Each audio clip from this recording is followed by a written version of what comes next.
Madam आज किस लिए एक प्रेस कॉन्फ्रेंस रखी गई है? पहले तो आप सभी लोग इधर आए, आप सभी लोगों का धन्यवाद। तो प्रेस कॉन्फ्रेंस का मतलब ये लोकल प्रेस कॉन्फ्रेंस करने का एक ही मकसद था कि आप सभी लोग जानते हैं कि अणुशक्ति नगर तालुके में बम्बई के विविध ठिकानों से लोगों को इधर पीएपी के रूप में इधर लोगों को शिफ्ट किया जाता है। तो ये एक अणुशक्ति नगर तालुके का एक ऐसा टप्पा है जिधर मैक्सिमम, जैसे हम वाशीनाका को ही देख ले तो वाशीनाका एक ऐसा एरिया है जहाँ पे ज़्यादा से ज़्यादा पीएपी के बिल्डिंग्स बनी हुई है और पूरे बम्बई से इधर से लोगों को लाया जा रहा है। जब इधर लाते हैं तो जब लास्ट डीपी की प्लानिंग हुई थी तो इधर कुछ रिजर्वेशंस उसी पीएपी को ध्यान में रखते हुए कुछ हमारे रिजर्वेशंस रखे गए थे, जैसे स्कूल हो गया, हॉस्पिटल हो गया, प्लेग्राउंड्स हो गए, पार्क हो गए, बरियल ग्राउंड्स हो गए और रोड का एक्सेस। आप सभी लोग जानते होंगे कि 2020 में जब कोविड की महामारी आई उस समय में हमने स्पेशली बरियल ग्राउंड्स को लेके बहुत एक डिफ़िकल्टी और स्पेस को मतलब कब्रिस्तान और बरियल ग्राउंड्स की कमतरता हमने महसूस की। दूसरा, जब 2021 में भारत नगर में जो बारिश के वजह से लैंडस्लाइड हुई और बहुत दुर्भाग्य है कि हमने 18 लोगों को खोया, उस दौरान हमने दो चीज़ों का बहुत ही सतर्क तरीके से एक फॉलोअप चालू किया। बोलने का मतलब ये है, बताना ये चाहते हैं कि 2021 में जब वो लैंडस्लाइड हुई तो जो भारत नगर का एक्सेस था वो एक एचपी के लेआउट रोड से था जो 4 और 5 मीटर की विड्थ रखता है और इमरजेंसी सिचुएशन में वो इतना ब्लॉक हो गया था कि इमरजेंसी रेस्क्यू ऑपरेशंस नहीं हो पा रहे थे। और जब उसका ऑल्टरनेटिव रूट देखा गया तो वो रूट ऑसवेल कंपनी के रिजर्वेशन के प्लॉट से आते थे। और लास्ट ऐसा था जब हमने उसके बारे में फाइंड आउट किया तो रिजर्वेशंस को डिलीट करने का प्रपोजल था, लेकिन ये पूरे एक एक्सीडेंट और इंसिडेंट की वजह से हमने वो रिजर्वेशन प्लॉट्स जो रोड था उसको कैंसिलेशन था उसको कैंसिल नहीं करके उसको ईपी में डाल के उसका प्रस्ताव आगे यूडी में भेजा और वो यूडी में जाके सैंक्शन हुआ।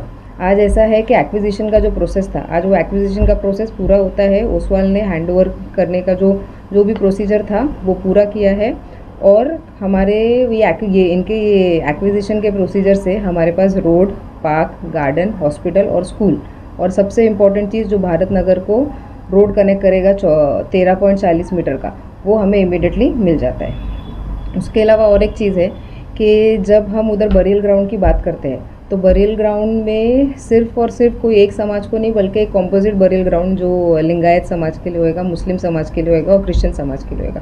तो ये एक बहुत बड़ा डेवलपमेंट है अणुशक्ति नगर तालुके के लिए, स्पेशली वाशीनाका के लिए, क्योंकि वाशीनाका में इस चीज़ का हमने कमतरता देखा है और बहुत जल्द ये जब प्लानिंग स्टेज से डेवलपमेंट स्टेज पे आएगा तो इधर के स्थानिक लोगों को बहुत रिलीफ मिलेगा। मैम, इतना वक्त क्यों लगा इस सब चीज़ों के लिए और वहाँ के लोग भी विकास कार्यों को लेकर काफ़ी बार चर्चा कर रहे थे, तो इतना वक्त क्यों लगा इन सब चीज़ों को? जब डीपी आता है, डीपी आने के बाद रिजर्व प्लॉट्स आ जाते हैं क्योंकि एक नई बस्ती बसाई जा रही है, पीएपी के बिल्डिंग्स बन रहे हैं। आपने देखा होगा या आपको जानकारी होगी तो म्हाडा कॉलोनी हो गया, एमएमआरडी हो गया, आरएनए लेआउट हो गया, कुकरेजा हो गया, जे प्लॉट हो गया और हम आगे बढ़े तो एसडी केमिकल हो गया, वीडियोकॉन अतिथि हो गया। ऐसे करके हमने बहुत सारे पीएपीज बिल्डिंग्स देखे हैं जो वाशीनाका में और विष्णुनगर के साइड पे आई है। जब भी ये पीएपी बिल्डिंग प्लान्स होती है और जब डीपी का टाउन प्लानिंग और ये सब एक्टिव होता है तब वो हिसाब से प्लॉट्स पे रिजर्वेशन रखते हैं according to the available plots. तो वो सब रखी गई। जब भी हम उसको डेवलप करने के लिए आगे बढ़ते हैं तो सबसे मेन रीज़न हो जाता है कि एक्विजिशन का, क्योंकि जब भी बीएमसी रिजर्वेशंस प्लॉट अलॉट करती है तो ऐसा नहीं होता है कि वो सिर्फ और सिर्फ बीएमसी या सरकारी ताबे में होता है, वो कुछ प्राइवेट लोगों के या कुछ कंपनीज़ के ताबे में भी होता है। तो जब भी वो रिजर्वेशंस आगे बढ़ाना है तो हमारा फर्स्ट प्रोसेस होता है एक्विजिशन, जहाँ मैंने आपको बताया कि एक्विजिशन से पहले हमारे पास एक बड़ा हर्डल था कि इन्होंने कैंसिलेशंस के लिए डाल दिया था, लेकिन ये सब जब इश्यूज आने लगे तो उसके ऊपर प्रॉपर फॉलोअप करने के बाद अब ये हमको मिला है कि कैंसिलेशन से अप्रूव हो गया और अप्रूव से एक्विजिशन के स्टेज पे आ गया है। मैडम, इतना आपने काम किया, मतलब ये डेवलपमेंट हर काम में कितनी अड़चन है, मतलब एक तो काम जो प्रोसेस में पहुंचता है तो उसके लिए कितने मरहले से गुजरना पड़ता है, कितनी उसके लिए जद्दोजहद करनी पड़ती है? भाई मेरा मानना है कि प्रॉपर फॉलोअप चलता रहेगा और उस चीज़ की जानकारी रहेगी। ऐसा नहीं है कि आज हम देखते हैं कि एक लेटर डाल दिए और फिर लेटर डालने के बाद बैठ गए, या जब वो चीज़ पूरी हो जाती है तो वो बहुत सारे लोगों के लेटर आके सामने आ जाते हैं, ये लेटर ये लेटर ये लेटर मैंने डाला था। ऐसा नहीं होता है। जब भी आप कुछ लेटर डालो तो लेटर डालने के बाद वो डिपार्टमेंटली फॉलो करो। जब आप अगर लोकली बात कर ले तो ये वार्ड में डाला गया, अगर वार्ड से वो बीएमसी के हेड ऑफिस में जाता है, हेड ऑफिस से वो दूसरे डिपार्टमेंट्स में जाता है, तो हर डिपार्टमेंट में क्या इशू है और हर डिपार्टमेंट में जाके उनको समझाना, उधर की नीड को बताना। और एक हायर लेवल पे अगर आपको लगे कि ये लोअर लेवल पे लोगों को उनका बोलते हैं ना सीरियसनेस का एहसास नहीं हो रहा है, तो हायर लेवल पे लेके जाके उसको बताना और डिस्क्राइब करना। और मेरा मानना है कि अगर हमने वो नीड को जस्टिफाई किया, उधर के लोकल नीड्स को, और एक लोकल रिप्रेजेंटेटिव ज़्यादा उस चीज़ को बोलते हैं ना एक्सप्लेन कर सकता है, जब भी वो होता है तो उसमें एक सक्सेस आती है। और तकलीफ़ तो हर काम में आती है और अड़चन तो हर काम में आती है। लेकिन मैडम एक सवाल है मेरे मन में कि अणुशक्ति नगर विधानसभा में नवाब मलिक विधायक रहे हैं और प्रतिनिधित्व करने का मौका मिला, लेकिन उसके बाद उन्हें जेल जाना पड़ा और अपोजिशन का आरोप था कि अब विकास कैसे होगा। तो सना मलिक का इसमें क्या कैरेक्टर है और कैसा रोल रहा है आपका विकास कार्य के लिए? भाई आपको मैं बताना चाहूँगी, जब 2022 में 23 फरवरी को मेरे पिताजी को अरेस्ट किया गया, और कुछ टाइम पे ऐसे होता है ना, वो ईडी कस्टडी होती है, उसके बाद जेसी होता है। तो जब जेसी जाने के बाद जब मुझे उन्हें पहली बार मिलने का मौका मिला, तो उनका एक ही कहना था कि आप जिस तरीके से काम कर रहे थे उस तरीके से कंटिन्यू करो। तो उसके बाद उन्होंने जो बोल दिया, उसके बाद गोइंग बैक था ही नहीं। उसके बाद मैंने पीछे नहीं देखा। ये ऑफिस हमारी ऑपरेशनल नहीं थी, उनके मतलब उनके कस्टडी में रहते हुए हमने ऑपरेशनल किया ये ऑफिस। और ये करने के बाद धीरे धीरे हमारे साथ लोग जुड़ते गए, लोगों के अंदर विश्वास आने लगा कि नहीं भाई, भले ही हमारे आमदार नहीं है, तो उन्होंने उनके तौर पे जो उनकी बेटी उनके साथ काम कर रही थी, अभी वो अकेली भी उसी तरीके से काम कर रही है। ऐसा नहीं बोलूँगी कि मैंने हर चीज़ किया है या हर चीज़ कर पाई हूँ या हर मुद्दे को सॉल्व कर पाई हूँ, लेकिन मैंने अपने तरफ से पूरी कोशिश की है। और कोशिश करने के बाद काफ़ी हद तक हमें सफलता मिली है। जो चीज़ें नहीं आती थी, जो उनके नेतृत्व के नीचे हम काम किया करते थे, वो अकेले भी करने की कोशिश की है और काफ़ी हद तक सक्सेसफुल हुए। मैडम अभी आपको एक बहुत बड़ी जिम्मेदारी दी गई, मतलब आप लगातार काम कर रहे थे। उस दिन दादा ने भी बोले कि आपके काम को देखकर एक स्पोर्ट पर्सन की जो है आपको रिस्पॉन्सिबिलिटी दी गई, तो इसको आप कितना बड़ा मतलब चैलेंज समझते हैं? स्पोक्स पर्सन के तौर पे आज मैं पहली बार इधर बैठी हूँ आप लोगों के साथ। मैंने सोचा कि पहले लोकल हमारे जो साथी लोग हैं उनके साथ ही एक प्रेस कर लिया जाए। और सबसे बड़ा कि अगर लोगों ने मुझे जाना है या आप भी मुझे जानते हैं, तो मुझे अणुशक्ति नगर की वजह से ही जानते हैं, क्योंकि मैंने मेरा कार्य क्षेत्र अणुशक्ति नगर पे ही सीमित रखा है। भले ही पहले पिताजी के साथ या उनके बगैर और उनके साथ जैसा भी काम किया है, लेकिन काम मेरा मेनली इसी क्षेत्र में रहा है। और ये क्षेत्र से आज मेरा पहला प्रेस कॉन्फ्रेंस है आप लोगों के साथ। और मेरा मानना है कि रिस्पॉन्सिबिलिटी जितनी भी आए, रिस्पॉन्सिबिलिटी उठाने में और रिस्पॉन्सिबिलिटी को आगे बढ़ने में मुझे कोई भी ऐसा प्रेशर फील नहीं होता है। मुझे सिर्फ एक ही लक्ष्य रहता है कि अगर मैं कोई भी जिम्मेदारी लेती हूँ तो उसको पॉजिटिवली और एक बेहतर तरीके से निभा पाऊँ। मैडम अणुशक्ति नगर में आपने 3 साल से प्रतिनिधि कर रहे हैं, नवाब मलिक की जगह पर कर रहे हैं, तो आपको कैसी समस्या यहाँ पे जानने को मिली है लोगों के बीच में? कौन सी ऐसी समस्या है जिसको लेके आप आगे बढ़ रही हैं?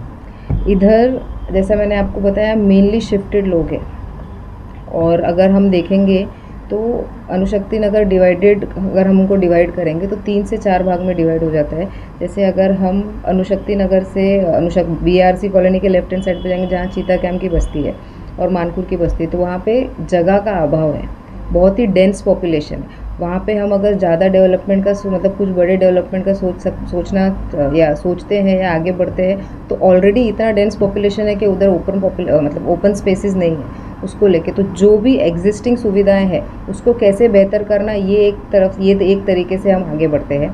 जब हम इस तरफ आते हैं वार्ड नंबर 144 और 146 में, तो ये एक थोड़ा सा बोलते हैं ना मिडिल क्लास और हायर मिडिल क्लास और इकोनॉमिकली जो स्ट्रेंथ रहता है जिनके पास, जो हाई क्लास सोसाइटी मानी जाती है, वो एक ये सेक्शन पड़ता है। और जब हम जाते हैं वाशीनाका के साइड, तो मेनली वही लोग हैं उधर, या तो उधर एसआरए प्रोजेक्ट्स ज़्यादा चल रहे हैं या तो उधर पीएपी के शिफ्टेड हुए लोग हैं। तो अगर पीएपी के शिफ्टेड हुए लोग हैं उधर, हमारे पास स्पेस जो है डेवलपमेंट के लिए काफ़ी है। उधर रिजर्वेशंस ज़्यादा रखे हुए हैं, उसको डेवलप करना ज़्यादा आसान है। और हमारे ये तीनों जगह पे अलग अलग तरीके के डेवलपमेंट के ओर से हम आगे बढ़ते हैं। मैडम, जो 40 साल से अणुशक्ति नगर इलाके में जो है काम जो डेवलपमेंट का रुका हुआ था, जैसा कि खेल का मैदान, कब्रस्तान, शमशान और चौड़ी सड़कें, तो उसके बारे में क्या कहेंगे? महानगर पालिका ने अभी उसकी जो अनुमति दे दी है, तो ये मैदान और ये शमशान कहाँ पर आने वाला है और क्या क्या चीज़ें यहाँ पे, जैसे खेल के मैदान में क्या क्या चीज़ें आने वाली है, अस्पताल में क्या क्या चीज़ें आने वाली है, उसके बारे में ज़रा विस्तार से बताएंगे।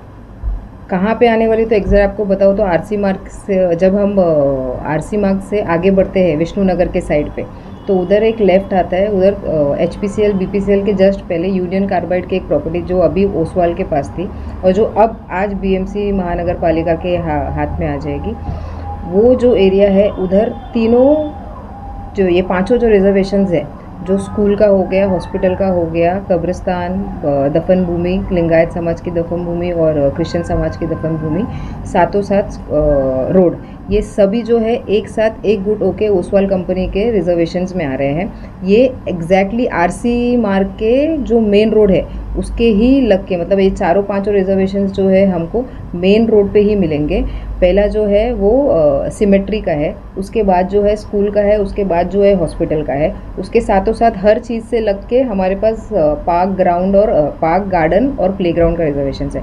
जहाँ तक डेवलपमेंट की बात है, जितने भी नॉन इंफ्रास्ट्रक्चर डेवलपमेंट्स है, जैसे स्कूल और हॉस्पिटल छोड़ के, सबसे प्रायोरिटी में उन्होंने बरियल ग्राउंड और पार्क, रोड और गार्डन को लिया है। नेक्स्ट स्टेज है जब हॉस्पिटल और स्कूल का है, उस हॉस्पिटल की प्रॉपर प्लानिंग, हॉस्पिटल का लेआउट, जो एरिया है टोटल तकरीबन